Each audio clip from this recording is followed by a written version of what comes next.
नमस्कार दोस्तों, मैं हूं मनीष और आप देख रहे हैं ज्ञान का सागर यूट्यूब चैनल। दोस्तों, आज के इस वीडियो में बात करने वाले हैं मुख्यमंत्री योगी आदित्यनाथ जी ने 1,72,000 शिक्षा मित्रों के समायोजन को लेकर क्या कहा है। सभी का लाइव वीडियो आपको दिखाएंगे, तो वीडियो को लास्ट तक जरूर देखिएगा। दोस्तों, वीडियो शुरू करने से पहले छोटा सा रिक्वेस्ट करूंगा, यदि अभी तक आपने हमारे चैनल को सब्सक्राइब नहीं किया है तो प्लीज कर लें और बगल वाली घंटी को जरूर दबा लें ताकि आने वाले वीडियो का नोटिफिकेशन सबसे पहले आप तक पहुंचे। दोस्तों, सबसे पहले आप लोग ये भाषण सुने। कोई पठन पाठन के कार्य को आगे चलाने वाला नहीं है। जब से शिक्षा मित्र आए थे, कम से कम प्राथमिक विद्यालयों में उन बच्चों को पढ़ाने के लिए और प्राथमिक शिक्षा प्रदान करने के लिए कुछ न कुछ योगदान आपके स्तर पर होता रहा था और एक विश्वास जगा था कि उत्तर प्रदेश के अंदर जो शिक्षा कभी बंजर हो चुकी थी,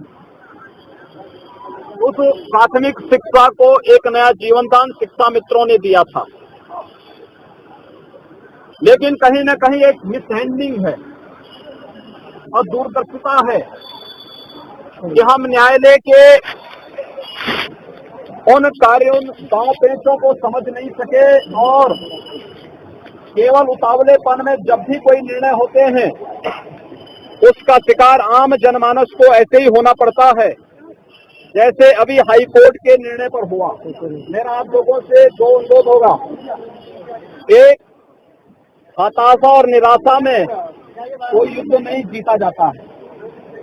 अपनी हताशा से उभरिए, निराशा से उभर करके हम सबको इस लड़ाई को जीतने की एक नई कार्रवाई प्रारंभ करनी होगी। और मैं विश्वास के साथ कह सकता हूँ, ये प्रश्न केवल एक व्यक्ति का नहीं, ये केवल शिक्षा मित्रों का नहीं, बल्कि उत्तर प्रदेश की प्राथमिक शिक्षा का है। इसलिए इस लड़ाई में आप अकेले नहीं होंगे, आपके साथ एक बहुत बड़ा समुदाय आपके साथ खड़ा होगा। इसलिए मेरा सबसे पहला अनुरोध होगा कि अपनी हताशा और निराशा से उभरिए।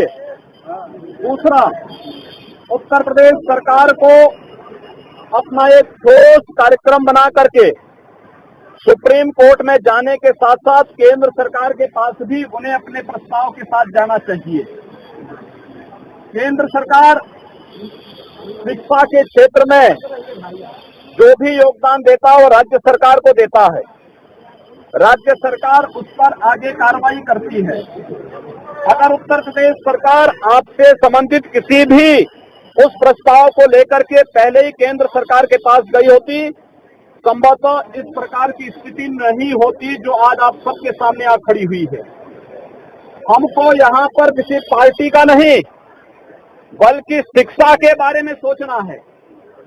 हमें प्रदेश के लगभग 2.25 लाख उन शिक्षा मित्रों के भविष्य के बारे में सोचना है, उनके परिवारों के बारे में सोचना है। इसलिए राजनीतिक लाभ और हानि के लिए नहीं, बल्कि जो लोग खिलवाड़ कर रहे हैं, मजाक बना दिया है जिन लोगों ने शिक्षा व्यवस्था को, उन लोगों के मुंह पर एक तमाचा मारा जाना चाहिए इस आंदोलन के माध्यम से। और इसीलिए मैं आग्रह करूंगा, अपनी हताशा निराशा से उभरिए।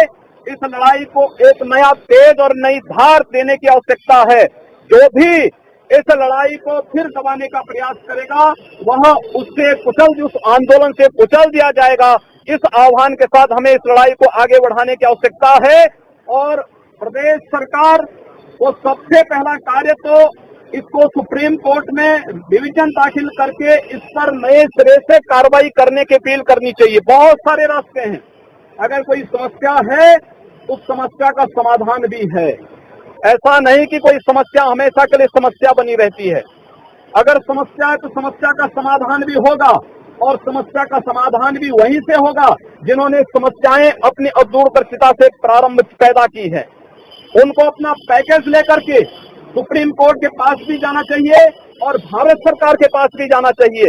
भारत सरकार के पास कोई शिक्षा से जुड़ा हुआ, शिक्षा मित्रों के हित से जुड़ा हुआ कोई भी इस प्रकार का प्रस्ताव आएगा तो हम लोग संसद में लेकर के, सरकार से लेकर के संसद तक उस प्रस्ताव का समर्थन करवाएंगे और शिक्षा मित्रों के हितों को हर स्तर पर, उत्तर प्रदेश की प्राथमिक शिक्षा को हर स्तर पर संरक्षण प्रदान करेंगे।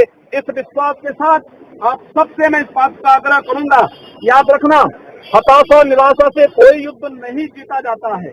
अगर आप हताश और निराश रहेंगे, एक दिन, 2 दिन, 4 दिन कोई आपके आंदोलन के साथ रहेगा, बाकी हर व्यक्ति छांटता जाएगा, करता जाएगा, अपना रास्ता बनाता जाएगा।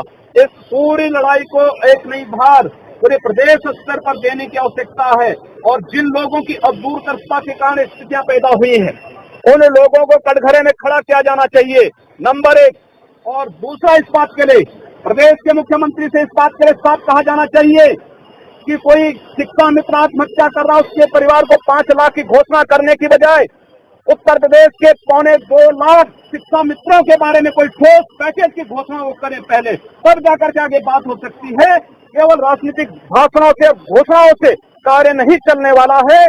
उनको अपने ठोस पैकेज के साथ सामने आना चाहिए और मैं आपको विश्वास के साथ कह सकता हूं, ये समस्या नहीं रहेगी, बशर्ते हम लोग ईमानदारी से शिक्षा के हित में, शिक्षा मित्रों के हित में अगर इस लड़ाई को लड़ना चाहेंगे।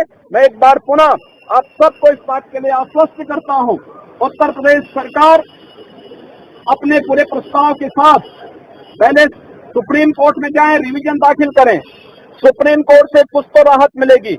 अगर वहां से राहत नहीं मिलती है, वहां अपने प्रस्ताव के साथ केंद्र सरकार के पास आए और केंद्र सरकार से पुनः हम भी आग्रह करेंगे, संसद में अगर इस प्रकार का प्रस्ताव आता है, हम लोग संसद में उस प्रस्ताव का समर्थन करवा करके जो उत्तर प्रदेश की प्राथमिक शिक्षा के साथ साथ शिक्षा मित्रों के हितों में होगा, उस प्रकार का संशोधन उसमें करवाने का पूरा प्रयास करेंगे। आप सबके इस आंदोलन के साथ हम लोग अपना पूरा। दोस्तों, ऐसे ही लेटेस्ट खबर को सबसे पहले पाने के लिए सब्सक्राइब कर ले चैनल को। वीडियो पसंद आए तो लाइक कर दें और अपने दोस्तों के साथ इस वीडियो को ज्यादा से ज्यादा शेयर कर दीजिएगा। Thank you for watching this video.